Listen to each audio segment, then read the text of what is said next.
बिस्मिल्लाहिर्रहमानिर्रहीम। 1171 का तारीख़ी दिन था। सुल्तान सलाहुद्दीन अय्यूबी की फतूहात दिन रात तेज़ी के साथ जारी थीं और बहुत से मौरख़ीन लिखते हैं कि जितना तेज़ी के साथ सुल्तान सलाहुद्दीन अय्यूबी ने बावजूद सिपाहियों की कम तादाद और कम तादाद में हथियारों के बावजूद फतूहात हासिल की, तारीख़ में कभी किसी भी सुल्तान ने इस तरह इतने कम वक्त में इतनी बड़ी सल्तनत का वजूद कायम नहीं किया। ये अपने आप में एक बहुत बड़ी मिसाल है। तारीख़ में सुल्तान सलाहुद्दीन अय्यूबी के अलावा और किसी मुसलमान सुल्तान, यहूदी बादशाह या ईसाई बादशाह ने इतनी जल्दी और तेज़ी से फतूहात हासिल नहीं की। इसलिए अल्लाह ताला की ख़ास करम नवाजी सुल्तान सलाहुद्दीन अय्यूबी पर हुई। दुनिया में बहुत से ऐसे सुल्तान और बादशाह गुजरे जिनके पास इनकी रियाया से ज़्यादा इनके सिपाहियों की तादाद और इनके लश्करों की तादाद ज़्यादा होती थी। इनके पास बेतहाशा हथियार, बेतहाशा दौलत सब कुछ मौजूद होता था। लेकिन फिर भी इन बादशाहों ने इतनी जल्दी और तारीख़ी फतूहत हासिल नहीं की जितना कि थोड़े वक्त में सुल्तान सलाहुद्दीन अय्यूबी ने अपनी ज़िंदगी में फतूहत हासिल की थी। क्योंकि सुल्तान सलाहुद्दीन अय्यूबी की ज़िंदगी का एक असूल था जिस असूल को बड़ी तारीख़ी किताबों और यूरोपीय लाइब्रेरियों में नस्ब किया गया, हत्ता कि इस असूल को गैर मुस्लिम मौरख़ीन अपनी किताबों में लिखने पर मजबूर हो गए। आज से तकरीबन 1000 साल गुजरने के बाद भी सुल्तान सलाहुद्दीन अय्यूबी के इस असूल को बहुत से सोशल मीडिया प्लेटफॉर्म्स और बड़े बड़े लोगों, खासकर टर्की के सदर रजब तैयब उर्दुगान के मुंह से कहते हुए सुना गया कि जंग कभी भी हथियार से या सिपाहियों से नहीं लड़ी जाती, बल्कि अक़ल से लड़ी जाती है और जंग अक़ल से ही जीती जाती है। और कहते हैं इस असूल को उस वक्त के बहुत से बादशाहों, बहुत से सुल्तानों ने अपनाया हुआ था और इसी असूल पर अमल पैरा होकर उन्होंने फतूहात हासिल की। इसलिए सुल्तान सलाहुद्दीन अय्यूबी के इस असूल को बहुत तक़वियत मिली और ये असूल अपने लिहाज से अहम संग मील की हैसियत रखता है, जिसकी वाज़ेह मिसाल सुल्तान की कामयाबियाँ हैं। क्योंकि आपके पास सिपाहियों की कम तादाद और हथियारों की बाद दफ़ा ना होने के बावजूद आपने बड़ी बड़ी जंगें जीतीं। सुल्तान सलाहुद्दीन अय्यूबी की फतूहात जारी थीं और इन फतूहात के दौरान एक ऐसा मुनफरिद और अपनी नौयत का दिलचस्प वाक़या पेश आया जिसने सुल्तान सलाहुद्दीन अय्यूबी की ज़िंदगी में एक अहम मोड़ लाकर खड़ा कर दिया था। ये वाक़या सुल्तान सलाहुद्दीन अय्यूबी की ज़िंदगी का एक हैरानकुन और दिलचस्प वाक़या था। वाक़या कुछ इस तरह का था कि सुल्तान सलाहुद्दीन अय्यूबी को फतूहात के दौरान ख़बर मिली कि हजूर हमारी सल्तनत का निज़ाम मुकम्मल तौर पर बहाल हो चुका है, लिहाजा अब हमें मज़ीद फतूहात हासिल करने के लिए बड़े बड़े क़िलों को फ़तह करना होगा। और इन क़िलों को फ़तह करने के लिए तमाम क़िलों के दरमियान में एक ऐसा क़िला मौजूद है जिसको सबसे ज़्यादा अगर पहले फ़तह कर लिया जाए तो बाकी क़िलों को फ़तह करना आसान हो जाएगा। जब सुल्तान सलाहुद्दीन अय्यूबी ने इस क़िले के नक्शे के ऊपर देखा तो वो ज़मीनी लिहाज से क़िला बिल्कुल अहम नहीं था, हत्ता कि वह क़िला बाकी क़िलों की निस्बत बिल्कुल बेकार था। क्योंकि जिस जगह वो क़िला था ना ही उसके इर्द गिर्द कोई बाज़ार थे, ना ही इसके गिर्द कोई आबादी थी। ये एक सुनसान क़िला था जो कि सिर्फ पत्थरों की दीवार थी। सुल्तान सलाहुद्दीन अय्यूबी ने तमाम कमानदारों को कहा कि इस क़िलों को फ़तह करने से पहले हमें बाकी दीगर क़िलों को फ़तह करना होगा, इसके बाद ही इस क़िलों को फ़तह किया जाएगा। इतने में एक कमानदार बोला, हजूर अगर ये क़िला इतना आम होता तो जिस बादशाह की मिल्कियत में ये क़िला है वो बादशाह इस क़िले की हिफाजत के लिए अपने महल के बराबर इस क़िले के ऊपर सिपाही तैनात ना करता।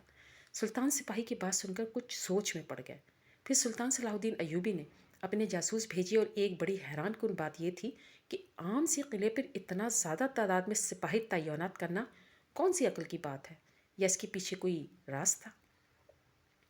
सुल्तान सलाहुद्दीन अय्यूबी ने खोज लगाने की पूरी कोशिश की, लेकिन सुल्तान को इस क़िले के बारे में कोई ऐसी चीज़ ना मिली जो इस क़िले के वजूद के लिहाज से बहुत अहम हो। लिहाजा सुल्तान ने इसी परेशानी के आलम में कुछ सोच रहे थे कि अचानक अपने बिस्तर पर सो गए। रात को सुल्तान सलाहुद्दीन अय्यूबी ने ख्वाब में देखा कि सुल्तान वो क़िला फ़तह कर रहा है और वो क़िला फ़तह करने के बाद सुल्तान सलाहुद्दीन अय्यूबी बहुत खुश थे। इसी खुशी के आलम में सुल्तान की आंखें खुली तो सुबह सुल्तान ने फैसला किया कि अपनी फतूहात का आगाज़ इसी क़िले से किया जाएगा। तमाम लोग हैरान थे। कल तक तो सुल्तान इस क़िलों को फ़तह करने के बिल्कुल ख़िलाफ़ थे। आज आखिर ऐसा क्या हुआ कि सुल्तान सलाहुद्दीन अय्यूबी ने इस क़िले को फ़तह करने के बारे में सोचा। सुल्तान सलाहुद्दीन अय्यूबी ने अपने जासूस भेजकर इस क़िले की तमाम कमज़ोरियाँ और ख़ामियाँ निकाली और इस बात का अंदाज़ा लगाया कि आखिर इस क़िले को फ़तह करने में हमें कितना वक्त लगेगा और कितने सिपाही लेकर जाने होंगे। और तकरीबन मुसलसल 8 दिन मुहासरा करने के बाद सख्त सर्दियों के मौसम में सुल्तान सलाहुद्दीन अय्यूबी ने इस क़िले को फ़तह कर लिया। लेकिन हैरानी की बात यह हुई कि एक छोटे से क़िले को फ़तह करने में इतना वक्त क्यों लगा। इसकी वजह ये थी कि जब सुल्तान सलाहुद्दीन अय्यूबी ने इस क़िले के गिर्द मुहासरा किया तो जिस बादशाह के कब्ज़े में वो क़िला था اس بادشاہ نے اپنے تمام تر لشکر اس قلعے کی حفاظت کے لیے بھیج دیے۔ حتیٰ کہ جب اس بادشاہ کے سارے سپاہی سلطان کے ہاتھ مارے گئے تو اس نے پھر محل کے گرد 1,000 سپاہی جو کہ اس کے ذاتی محل اور اس کی حفاظت کے لیے تعینات کیے گئے تھے، وہ سپاہی بھی اس قلعے کی حفاظت کے لیے بھیج دیے۔ بادشاہ نے یہ پرواہ نہیں کی کہ سپاہی بھیجنے کے بعد اس کی پوری سلطنت بھی جا سکتی ہے۔ حتیٰ کہ بہت سے مورخین اس وقت کے جو اس بادشاہ کے محل میں رہتے تھے، انہوں نے لکھا کہ تاریخ میں اس بادشاہ کا محل اتنا سنسان دکھائی دیا تھا جیسے یہ کوئی بنجر قلعہ ہو، جہاں یہ خود بیٹھا تھا، اور جس طرف اس نے حفاظت کے لیے لشکر بھیجے وہ کوئی خاص محل ہو، کیونکہ اس محل میں ایک بادشاہ اور چند سپاہیوں کے علاوہ اس محل میں کوئی نہیں تھا۔ حتیٰ کہ اس بادشاہ کے محل میں ایک ہی وقت میں ہزاروں تعداد میں لوگ رہا کرتے تھے۔ تمام لوگ بڑے حیران تھے کہ آخر اس قلعے میں کیا ہے کہ ایک قلعے کے خاطر ایک بادشاہ نے اپنی پوری سلطنت کو داؤ پہ لگا دیا۔ لیکن یہ راز کسی کے سمجھ میں نہیں آیا، اور آخرکار سلطان صلاح الدین ایوبی نے اپنی بہترین حکمت عملی سے اس قلعے کو فتح کر لیا۔ جب اس بات کی خبر بادشاہ کو لگی تو اس کے پیروں تلے زمین نکل گئی، اور یہ سوچ کر بڑا پریشان ہو گیا کہ جس قلعے کو بچانے کے لیے اپنی پوری فوج قربان کر دی، لیکن پھر بھی وہ قلعہ نہیں بچا سکا۔ سلطان صلاح الدین ایوبی نے اپنی سپاہی اس قلعے پر تعینات کر دی، لیکن بعد میں سلطان صلاح الدین ایوبی کو محسوس ہوا کہ دشمن سپاہیوں کی تعداد بہت زیادہ ہے۔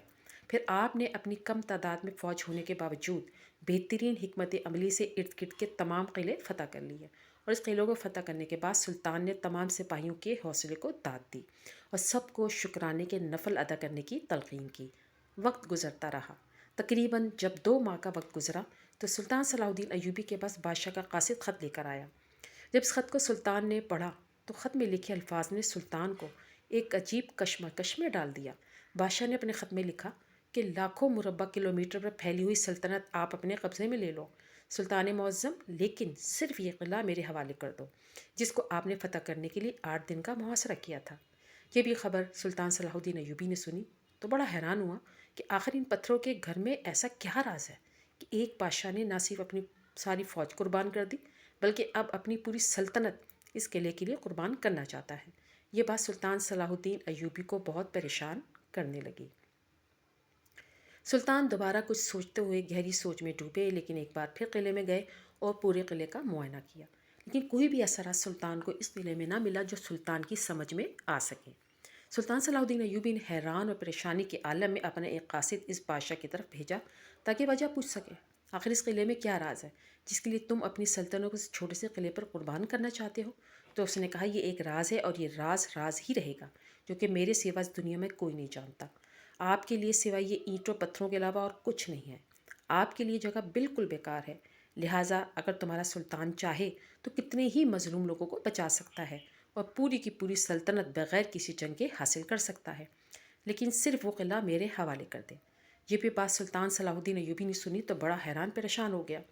سلطان صلاح الدین ایوبی نے کہا، اس قلعے سے پردہ اٹھائے بغیر میں یہ قلعہ کبھی اس دشمن کے حوالے نہیں کر سکتا۔ یہ قلعہ سلطان صلاح الدین ایوبی کے لیے مستقبل میں اہم ثابت ہونے والا تھا، یہ صرف اوپر والا ہی جانتا تھا۔ لہٰذا سلطان صلاح الدین ایوبی اس قلعے کے اندر دوبارہ معائنے کے لیے چلا گیا، لیکن پھر بھی سلطان کو کوئی ایسی چیز نہ ملی۔ پھر سلطان صلاح الدین ایوبی نے اپنے چند خاص اور دانا وزیروں سے مشورہ کرنے کے بعد حکم دیا کہ اس کے ٹکڑے ٹکڑے کر دیے جائیں، حتیٰ کہ اس کی ایک ایک اینٹ نظر آنی چاہیے، اور اس قلعے کو آج زمین سے اکھاڑ کر پھینک دو، تب ہمیں اس راز کے بارے میں پتہ چلے گا۔ جب سپاہیوں نے اس کو توڑنا شروع کیا، اس وقت پتہ چلا کہ یہ قلعہ جو کہ باہر سے پتھروں کا بنا ہوا دکھائی دے رہا تھا، اس کی دیواروں کے درمیان سونا بھرا گیا تھا، لیکن کئی 100 سال پرانا یہ قلعہ پتھروں کے رنگ میں موجود تھا، اور کسی کو نہیں پتہ چلا کہ آخر اتنا بڑا قلعہ کس بادشاہ نے بنایا تھا جو کہ سونے کا خزانہ تھا۔ لیکن وہ بادشاہ جانتا تھا کہ اس قلعے کے اندر خزانہ ہے۔ یہ بھی سارا منظر سلطان صلاح الدین ایوبی نے دیکھا تو بڑا حیران پریشان ہو گیا، لیکن پھر بھی سلطان کے دماغ میں یہ بات نہیں اٹک رہی تھی کہ اتنے سونے کی خاطر کوئی بھی بادشاہ اپنی سلطنت قربان نہیں کروا سکتا۔ لہٰذا سلطان صلاح الدین ایوبی نے حکم دیا کہ قلعے کو توڑنے کا کام جاری رکھا جائے۔ اس قلعے میں جتنا بھی سونا تھا اس کو باہر نکال دیا گیا، اور جب اس قلعے کی بنیادوں تک مزدور پہنچے تو دوسرا منظر دیکھ کر لوگوں کے پیروں تلے زمین نکل گئی، کیونکہ اس قلعے کی دیواروں کے نیچے بڑے بڑے صندوق رکھے ہوئے تھے جو کہ اصل خالص لوہے کی دھات سے بنائے گئے تھے، جن کے اوپر قلعے کی دیواریں تعمیر کی گئی تھیں۔